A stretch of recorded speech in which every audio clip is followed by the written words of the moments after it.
Welcome to the Know, I'm Ashley Jenkins, and here's a bunch of the news you might have missed. First up, did Ubisoft accidentally admit that the PC version of The Division was held back in graphical quality because of consoles? One Ubisoft developer said just about as much in an interview with YouTubers Team Epiphany over the weekend. When asked about developing for both versions, the developer said that they had to keep the PC version in check because it would be unfair to push too far away from consoles, causing an enormous PR headache for Ubisoft. You can only imagine the internet's reaction to this kind of news, which made gaming headlines everywhere yesterday.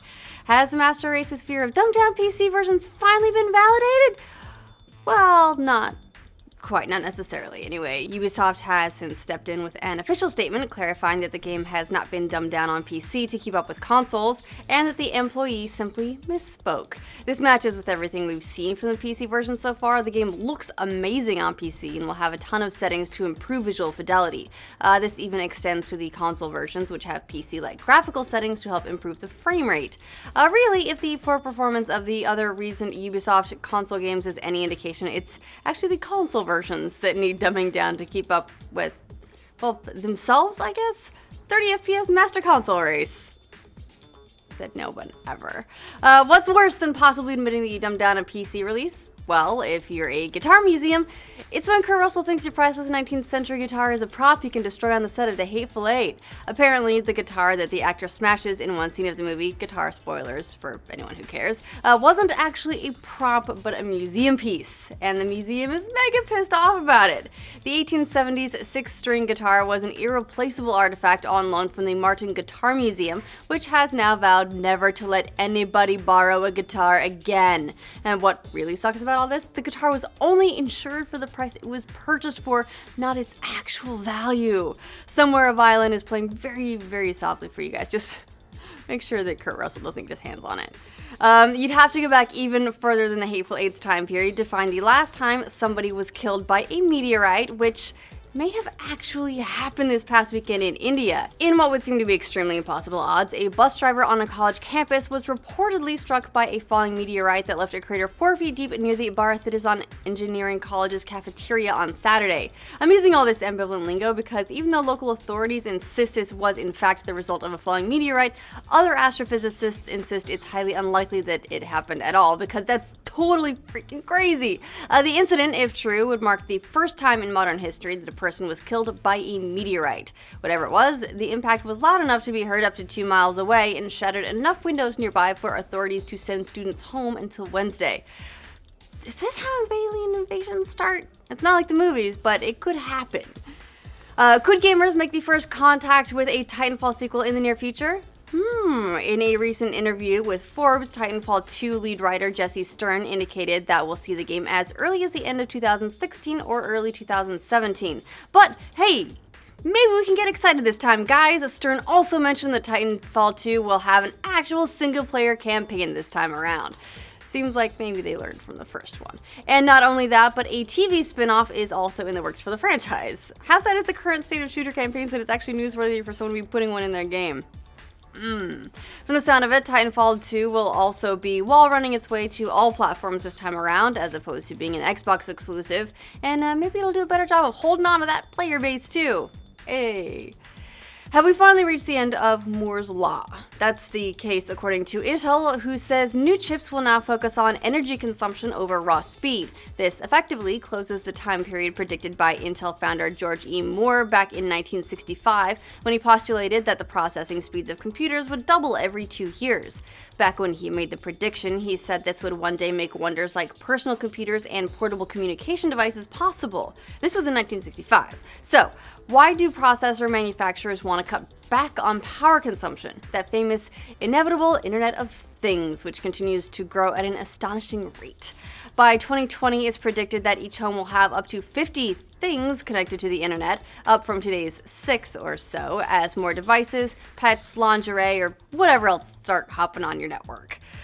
With all the amazing progress since Moore's Law was first predicted, you'd think we could lay to rest the idea that playing video games is harmful to behavior, but sadly that's still not the case. However, a new study's findings were just published that look at the effects of video games on children over about 15 years, and the conclusion, surprise, surprise, is that any traceable effect of playing violent video games is small enough to be statistically insignificant.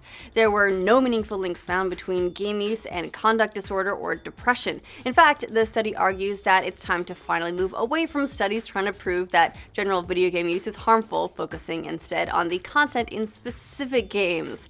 Look at the scientists, dropping mics or Bunsen burners or something. I don't know how science works, but they're dropping it right on the floor and walking off stage. Thanks to a new project from NASA, the next time some news anchor starts blathering on about the effects of violent video games, maybe we can just blast them straight to Mars, right? Well, virtually, at least. NASA is apparently building a VR version of Mars, the Mars 2030 experience, using Epic's Unreal Engine. The Martian simulator, Matt Damon not included, sadly, will be available for Oculus Rift, Google Cardboard, Samsung VR, and eventually PlayStation VR and HTC Vive. You can see exciting features like Red Rock 1 or Red Rock 2. More Red Rocks coming via DLC, Season Pass. Considering that NASA has come under heavy scrutiny by Congress lately for not having a plan, or the money, for a manned mission to Mars, maybe a VR version is all humanity's likely to get for quite some time. Save us, SpaceX. Perhaps all that waiting for a manned mission to Mars is giving some people just a bit too much time on their hands, though. This week, a hacker has been releasing staff directory lists, emails, and phone numbers for 9,000 Department of Homeland Security employees and 20,000 FBI employees. The hacker claims to have downloaded over 200 gigabytes of data from the Department of Justice's intranet, including data about credit cards and military emails. After breaking into a government email address, the hacker apparently got access into the intranet by simply calling up the Department of Justice IT department and pretending to be a new employee who didn't know how to access it, which honestly sounds more like a pleasant IT experience than most corporate employees get. So good job, Department of Justice IT guys. Doing a good job. Well, if we're not blaming hackers for stuff, we're probably gonna have to blame terrorists. At least that's Lionsgate Films' strategy when it comes to explaining Mockingjay Part 2 not hitting its box office projections. When asked about the movie's box office take, which was the lowest of all the Hunger Games movies, on an investor's call, Lionsgate executives literally blamed terrorists, citing the attacks in Paris as the primary reason. They also maybe have mentioned Star Wars Episode 7, which came out a whole month later, and blamed a bunch of it on that too. Or maybe, just maybe, it could be that you split one boring book into two boring movies. Despite the Hunger Games falling behind predictions, it still was one of only 34 movies in history to have had an opening weekend of more than $100 million. So it's not like it did poorly. And considering it should have just been one movie all along, just add the money to part one and be happy for once with all of that money you've got, right? And lastly, sadly, we have to bid adieu to GameTrailers. After 13 years in the business of covering, celebrating, and discussing everything we love about video games, GameTrailers announced yesterday that it's shuttering its doors for good. They provided some fantastic content over the last decade plus, including game event coverage, video game reviews, and some seriously amazing retrospectives. Seriously, do yourself a favor and go watch their Final Fantasy and Legend of Zelda retrospectives. They're fantastic. As for Final Acts, on their way out, they updated their Bloodborne review to a 10 out of 10, giving it their first and final perfect score. So Godspeed, GameTrailers, and thank you for the memories. What do you guys think of all these news stories? Did Ubisoft slip up about the PC version of The Division? Was that developer just being honest and now it's PR trying to cover it? Or is the PC version just fine? Is Titanfall 2's campaign something you're looking forward to? And do you have a favorite GameTrailers video? Let us know in the comments. And for all the latest gaming, entertainment, tech, and just plain geeky news, like this video and subscribe to The Know. In just 21 days, you'll visit 18 cities in 10 countries and travel more than 27,000 miles. And I have your next clue here in Mexico City at the Monument of the Revolution.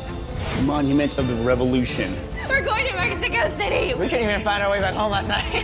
When I say go, grab your bags, run outside, make your way to the nearest airport, and then find me here in Mexico.